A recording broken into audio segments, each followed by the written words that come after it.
Hello, this is episode 9 of my Mystcraft Map, SMP, and I have just completed building a tree farm.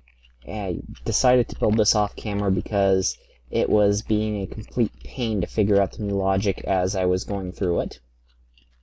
We're going to start off with, actually, let me show you something else first because it's going to take a while. Thing number 1, an Enderman was kind enough to deliver a grass block, and so now we have grass down here. Thing number 2, this is a fermenter, and I have prepared some fertilizer and some saplings along with some water and wax capsules. And this is a peat-fired engine with 4 peat in it. It will be providing some energy once it finishes warming up. It needs to get I think this one was over 250 before it got to full efficiency, but it's going to begin producing biofuel for us, and since it's got to warm up, it will take a little bit of time. Oh, we can also see an underside view here. So up there is a 60-second clock.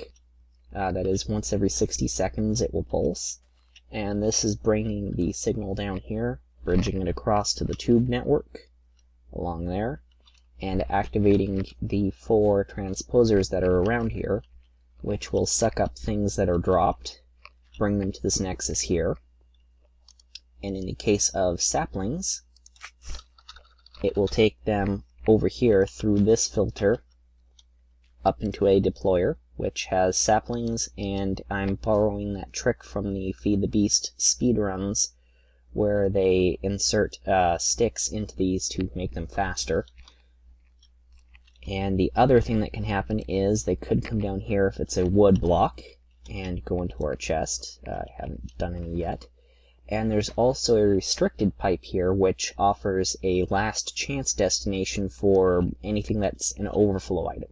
So if there are too many saplings, if something breaks and 1,000 billion blocks fall onto this and there's nowhere else to go, it'll come down into there.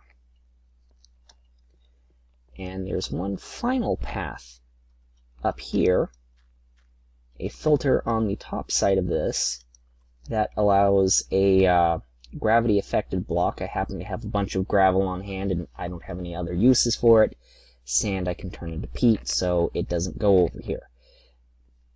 The gravity affected blocks go up here to the top, and there is a deployer and a piston. You might not be able to see it from here, and I don't have the scaffolding set up since there's maybe I could put it on the other side. No, I can't put it on the other side. There's a torch and some other stuff. There we go. Lovely, lovely scaffolding. So all the way up here onto the top of the rim. And it won't put one there, of course. But the wire just comes up. There is a repeater up there, which is set to 4 ticks.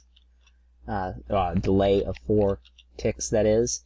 And a piston here. So this, as you can see, has some gravel in it. Got fall damage immunity. So go down, and every 60 seconds this also goes through a repeater here just set to 1 tick to try and pulse through a block here. Now the sapling, of course, does not conduct redstone signal, but something magical happens if it grows. All of a sudden it's a tree.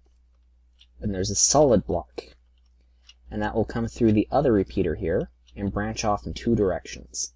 The first direction is going to go through this piece of bundled cable that I'm using as a nexus point, and it will go through a sequencer here, which is set up to 25 seconds of time, and that will turn this AND gate on for 25 seconds, allowing signal from over here to come through and drive dispensing and piston actioning pushdowns from up there. The second thing that will happen, caught on that, is that it will come over here to this sequencer, which allows for 54 seconds of block breaking, which comes through this line over here, this AND gate, and it sends it over here to the block breaker. So for 54 seconds that will break any blocks that are here, gravity blocks or not, and pull them off and feed them back into the system. And finally, one additional feature, the transposer just hurt me, is that when this is done with its 54-second pulsing, it will send out a continue signal over here, which happens to hit the exact thing that will deploy the saplings. Hooray. So now, you can't see it because I'm over here in this thing. Why am I stuck? Let me out. There. So what's happening is the piston is pressing down all of the gravel blocks that fell to the top of the tree when they started. And when it's done, which since I set it to 25 seconds and that's a 2-second timer, after 24 of them, it will continue falling as the block breaker removes the bottom row of the gravity affected block. Right there.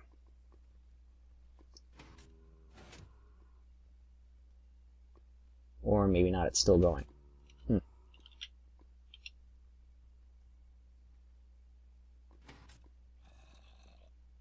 Might want to increase that delay one more tick. Yeah, 8's fine. There they go. So now they're going through on their ride through the tree. And the tree is already producing a couple of saplings, which will eventually fall. Well, over there. So the saplings will fall, they'll be collected, they'll route back, and the logs will be collected. Excellent, there were some up there. And they'll stick around for 60 seconds, that's why I have a 60-second timer over there. Now over here, this is a 2-second timer right there that's enabled by this state cell, which is set to 58 seconds total. And it's about to tick there, and when it turns that off, this is just an OR gate used as a NOT gate. So it will turn off the timer, but if you already have a sufficiently fast timer running in the local area, you could save yourself some components and your server a tiny fraction of lag by not having an additional timer to worry about and just using a signal that's already present in the area anyway. So there's that. It's collecting the saplings. Should collect that one. We had one in there. Eventually it will go around the tubing network. Oh, I see, I grabbed it. Well, there was the other one that showed up. Oops, I don't want the switch is going to go down into the chest. Anyway, down here. This, as you can see, has produced 2 biomass. It's running kind of slowly. Peat engines all the way up to temperature, but it's still not really kicking it. So we go for the biogas engine. Now, as you just saw, I dropped in the capsules and some lava. It needs the lava to heat up, because it has to get up to the proper temperature to combust things. There's not any kind of electric warmer or something else like a modern diesel engine, for example. Instead, this just runs off of the fuel and something already hot, lava, to get it up to temperature.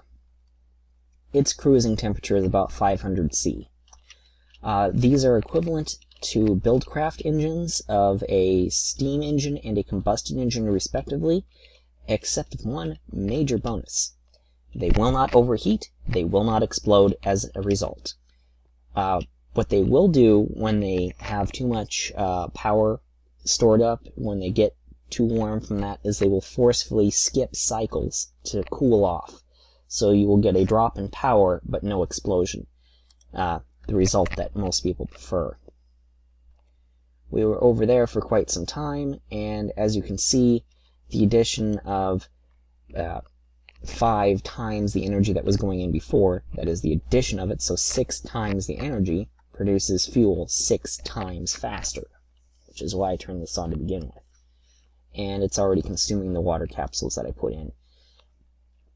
This will hook up to Buildcraft waterproof pipes, but it will not hook up to Red Power 2 pipes. So you can now use your biogas engine to power all of your Buildcraft things such as quarries and fillers, and it will be much better than supplying a whole array of peat-fired engines.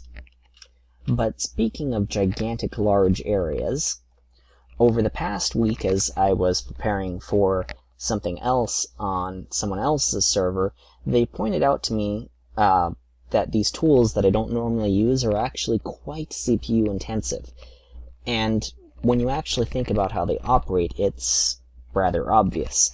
They continually rescan over every block that they've already cleared and go through the area further and further and further and further and further and further and further.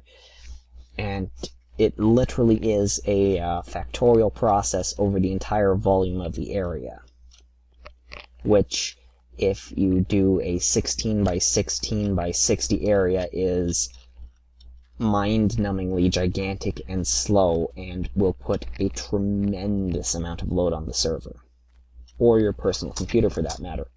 You just won't notice it that much on a personal computer because Minecraft is already spiking the CPU at 100%. And personal computers are actually rather fast. But on a server, that ties up a lot of load for one person's usage, and if everyone's using one, it really starts to add up. Ways of mitigating this are to select a smaller area to work with at a time.